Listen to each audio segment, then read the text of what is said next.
In this video, I'm going to show you how to make Fairstone payments. Now, this should be a quick and easy process video.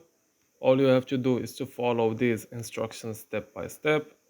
So you can make payments using any of the following ways: by telephone or online banking, at your financial institution, or at a local Fairstone branch, or by mailing a check payable to Fairstone including the account number and the payment amount on the return portion of your mailed monthly statement addressed to this address of Fairstone Financial Incorporation.